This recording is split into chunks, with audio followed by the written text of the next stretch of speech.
I would like for the members of my audience to sit down one day and close their eyes and think about all of the different plans they've made for survival and how those plans would be affected if they were never able to open their eyes again. That's the effect of these weapons. About a week ago, well, no, actually, it's been about a month now, I should say, I made a video talking about 5 different things that you could have in your survival pack that are a little unorthodox, but could help you maintain a tactical advantage over your enemies. One of which was these super high-powered lasers. These aren't the little $20 deals at the mall. These cost hundreds of dollars, and they have an incredibly long range. They are extremely dangerous. You only need to be hit by the reflected light to cause permanent damage if you don't know what you're doing. It's happened many times. They're silent, easily recharged, and can mitigate multiple enemies from an incredible distance away. I don't care how heavily armed your enemy is. If he can't see, he can't operate. If he's blind, he's done. The 5 things that I referred to were smoke, cheap smoke grenades, saber gel, which we're going to cover here at the end of the video, the ability to close range, use a combination of pepper, capsaicin, and CS gas. These lasers, FLIR, the cheap little $200 deals you can put in your smartphone that allow you to see at night,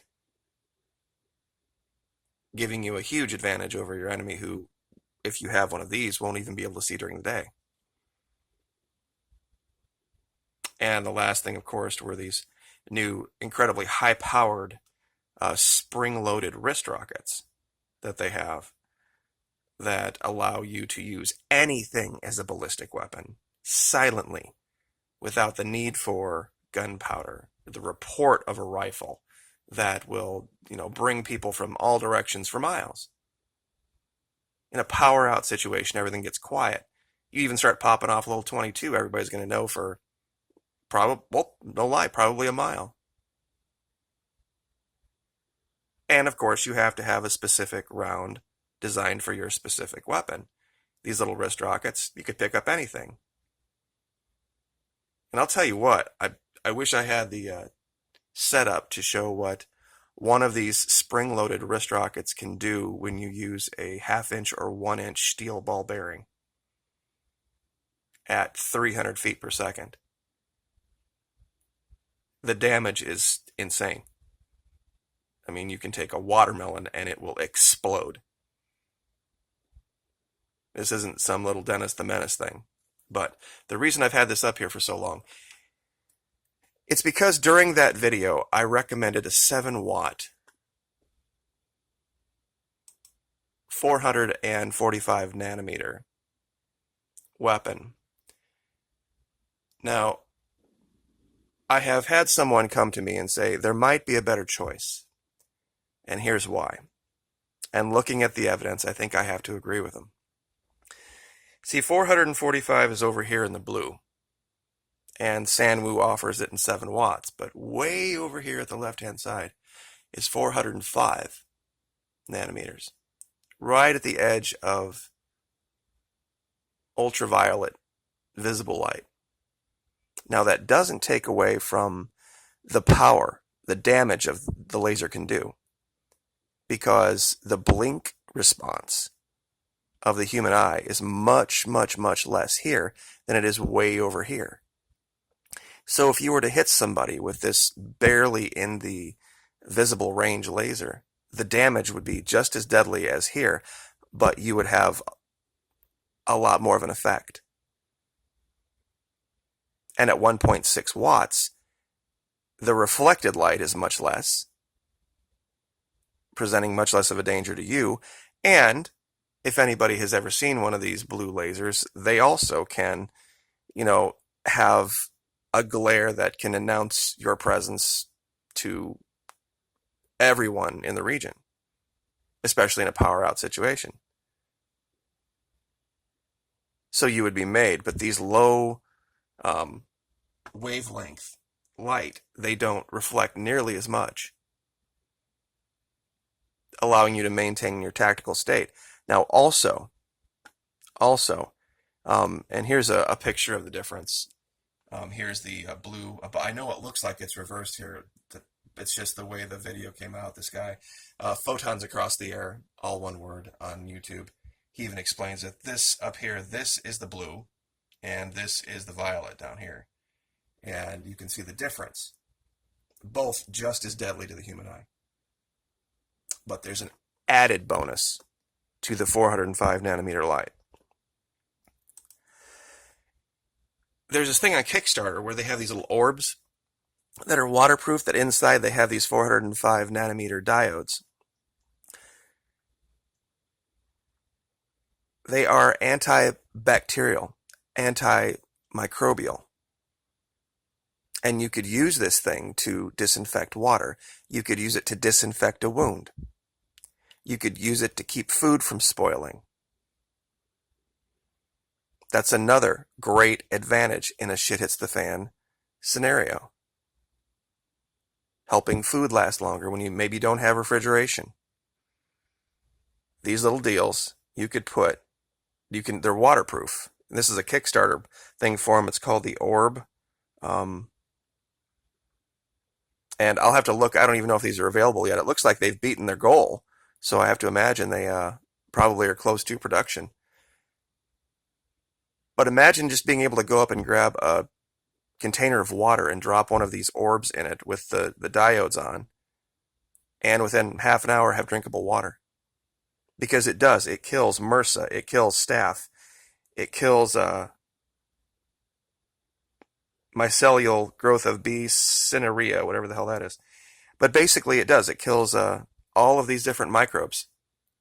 This wavelength of light, 400 nanometers. What a huge advantage this would be to have in your pack. Not only an offensive weapon, a defensive weapon, and something that you can use to disinfect. An incredible investment, rechargeable. You know, if you add in a decent solar system into your pack where you can recharge things using solar, huge, huge advantage. Would much rather have this than have a rifle, honestly.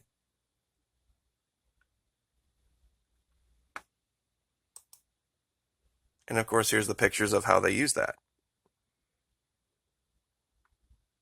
Make produce last. Imagine just putting one of these in your refrigerator instead of having to use cold. Using rechargeable 405 nanometer light. Now here, just as a warning, this light is at such a low level that it isn't damaging to the eyes. It's only when you get up around the 1.6 watt, like we were showing, that it becomes a weapon. Here's its use and application in a medical environment.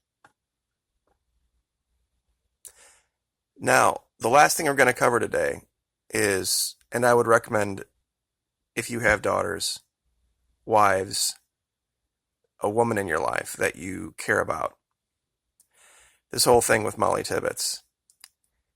This Saber gel is available. It has a 20-foot range. It's not a mist. It doesn't get off in the air. It doesn't affect the user. It only affects the target.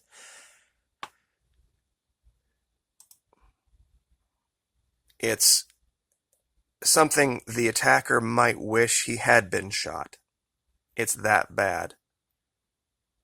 Some states you can't even get the top level stuff, but most stuff you can. It's a mix of CS gas the military uses, and my military folks all remember that day. Imagine that mixed with burning capsaicin in your eyes in the form of a gel. It's that bad. It's that wicked. And once again, silent. Doesn't give away your position. Blinds your enemy. And a blind enemy is no longer a threat. And that's the idea. And you maintain your tactical state. And if you do have a rifle, you do have a pistol, you save your ammunition for when you need it, instead of wasting it. Because, of course, in a shit hits the fan scenario, you're more than likely not going to be able to replace your ammunition anytime soon. And you're not, if a policeman sees you carrying this, or carrying a wrist rocket, or carrying, one of these lasers, there aren't really state laws that prohibit or license or require licenses for these things. So he really wouldn't have any leg to stand on. Smoke bomb, same thing. FLIR, you could have all 5 of those things in your car at any time, and in, I think, all 50 states, not be violating any real laws.